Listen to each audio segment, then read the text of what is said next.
할렐루야. 사랑하는 반석의 성도 여러분, 아침에 까매기 배송 시간이 돌아왔습니다. 오늘은 이사야 9장 16절에서 25절 말씀으로 함께 은혜를 나누고자 합니다.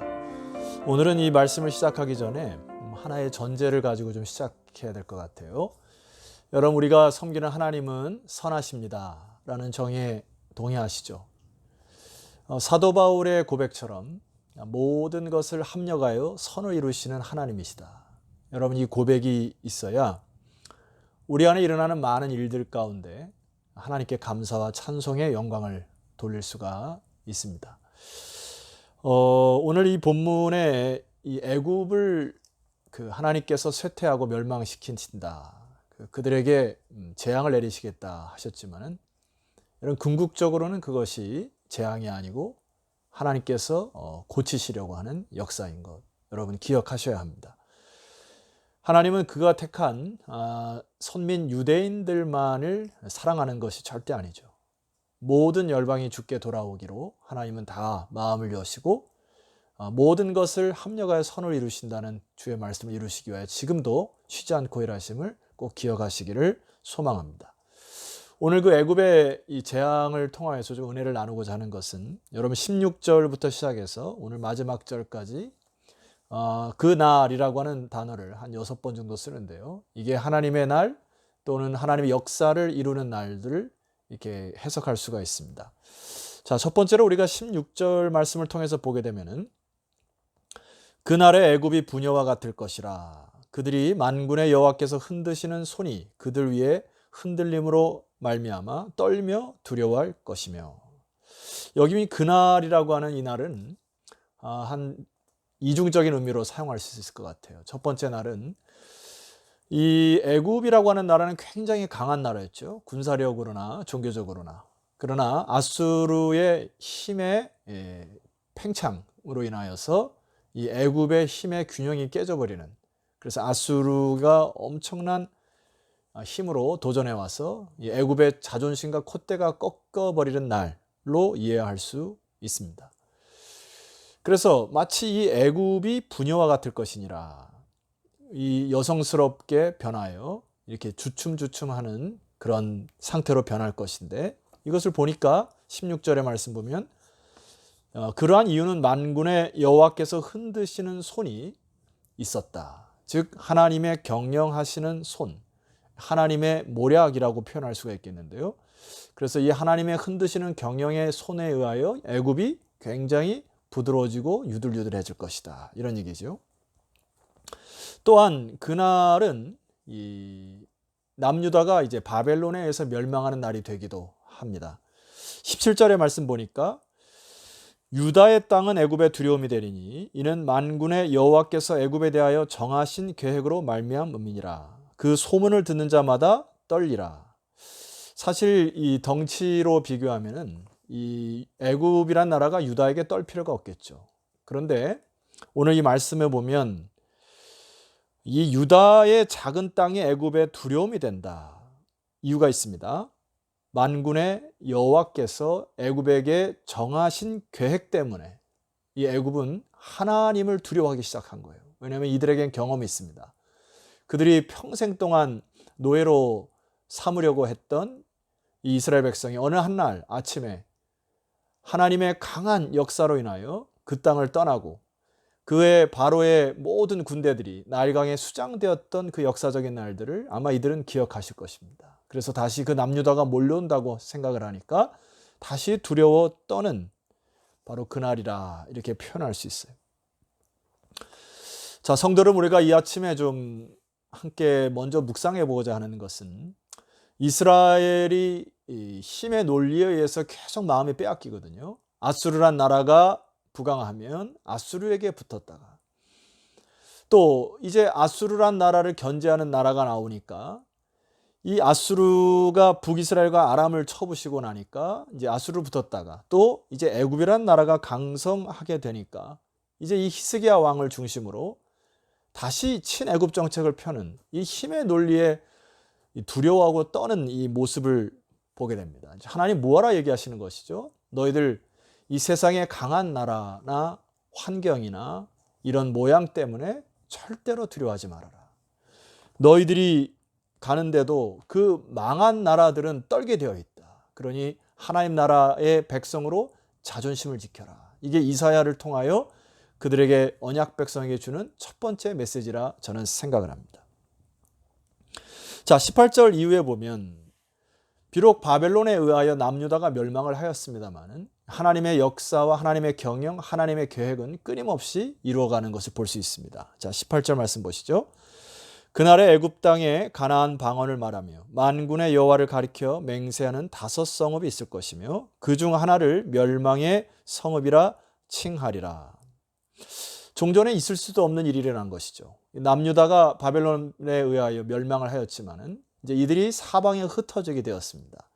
여기에 이 5 성읍이라고 하는 것은 딱 5개만 지었다는 게 아니죠. 이것은 동서남북 그리고 가운데에 성읍을 지어 애굽의 전역에 흩어진 그 하나님의 언약 백성들의 영향력을 말해주는 것이죠. 그래서 비록 나라가 잃어버리고 나라가 깨졌지만 오히려 그 하나님의 경영과 계획은 그 고통과 환난과 핍박을 통하여 다시 부흥케 되는 역사를 하나님이 기록하는 것을 볼 수 있습니다. 뿐만 아니라 거기에 하나의 단서조항 같은 것을 적어놨는데요.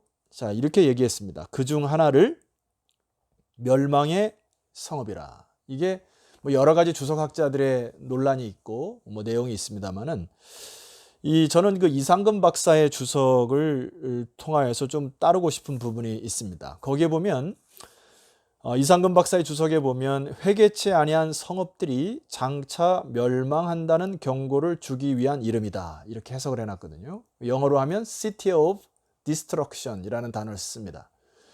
그러니까 이스라엘 백성들이 남유다 백성들이 하나님을 섬겼지만 입으로만 고백하고 그들의 삶은 하나님의 언약과 떠난 삶으로 이방 사람과 별반 다를 바 없이 살았던 그 남유다를 하나님이 채찍으로 때려 멸망하였던 것처럼 너희들이 다시 이방 땅에 와서 각국에 퍼져서 5 성읍의 자리를 잘 잡고 살았지만 언약의 말씀 붙들고 살지 못하면 또다시 멸망할 수 있다는 City of Destruction, 멸망의 도시로 하나의 상징적으로 하나님이 남겨주셨다고 저는 봅니다. 여러분, 그뿐 아니라 말입니다. 여기에 이 흩어진 유다 백성들을 통하여 19절 이하에 보면 이렇게 기록되어 있습니다. 그날의 애굽 땅 중앙에는 여호와를 위하여 제단이 있겠고 그 변경에는 여호와를 위하여 기둥이 있을 것이고. 자, 하나님을 향한 제단이 그 애굽 땅 중앙에 세워졌고요. 그리고 그 변경에는 하나님의 나라를 기념할 만한 기둥들이 세워지기 시작했다. 자, 궁극적으로 이것을 애굽을 재앙으로 혹은 남유다가 패망하여 쫓겨나오니 이 모든 것을 합력하여 무엇을 이루신다고 말씀하셨죠? 예, 선입니다. 자, 20절 말씀 보세요.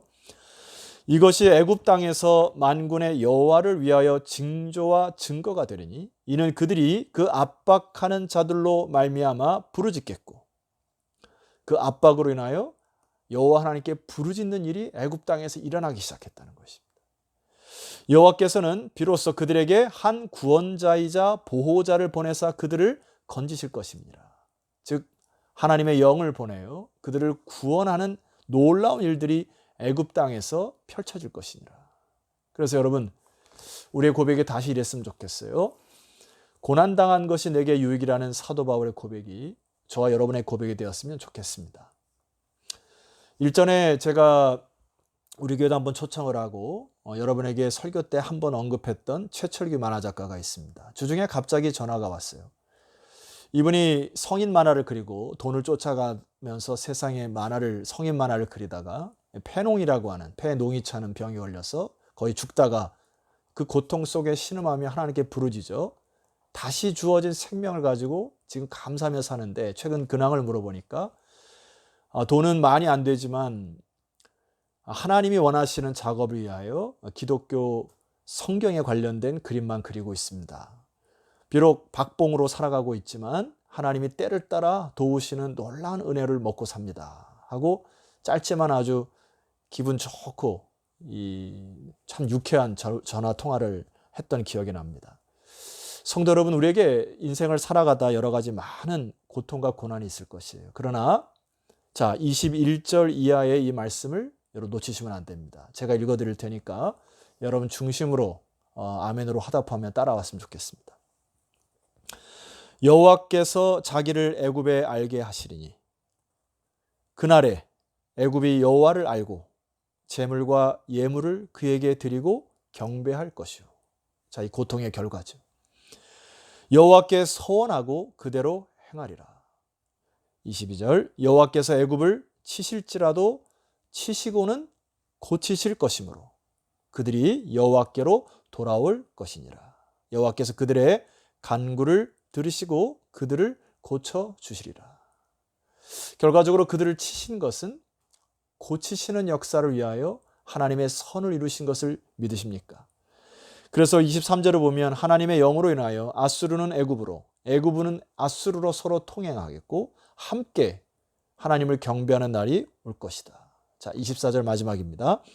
그날에 이스라엘이 애굽 및 아수르와 더불어 셋이 세계 중에 복이 되리니 25절 이는 만군의 여호와께서 복 주시며 이르시되 내 백성 애굽이여 내 손으로 지은 아수르여 나의 기업 이스라엘이여 복이 있을지어다 하실 것임이니라.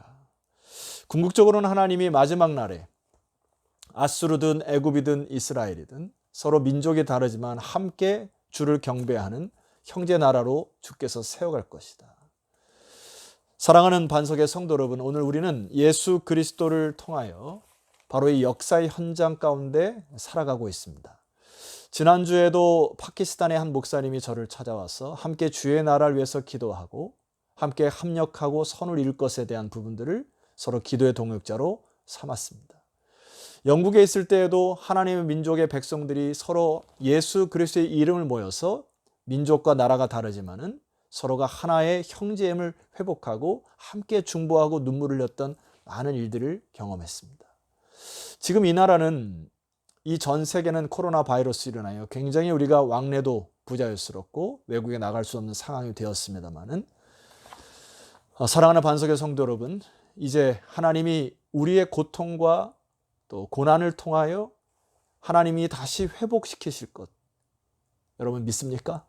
따라서 우리는 예수 그리스도를 통하여 우리 주변에 있는 많은 주변의 사람들, 또 이방 사람들, 또 타문화 사람들, 북한 사람들, 많은 사람들을 함께 용서하고 화해하는 그리스도의 나라로 만들어 갔으면 좋겠습니다. 모든 것이 합력하여 선을 이룰 것이고요. 하나님은 선하십니다. 여러분이 정의로 오늘 이 아침 다시 힘을 얻으시고 승리하시는 하루가 되시기를 주 이름으로 축원합니다. 기도드립시다. 하나님 아버지 감사합니다. 애굽의 패망 치시겠지만 다시 고치실 것이라는 약속 붙들고 오늘 우리에게도 고통을 허락하셨지만 다시 고통 뒤에 하나님을 찾는 놀라운 하나님의 경영을 바라보고 일어서게 하옵소서. 고난당한 것이 내게 유익이라는 고백이 회복되게 하시고 합력하여 선을 이루는 주님의 백성들 다 되게 하옵소서. 예수 그리스도의 이름으로 기도드렸사옵나이다. 아멘. 자, 성도 여러분 나눔 질문 보시고요. 또 내일 아침 다시 찾아뵙도록 하겠습니다. 내일 뵙겠습니다.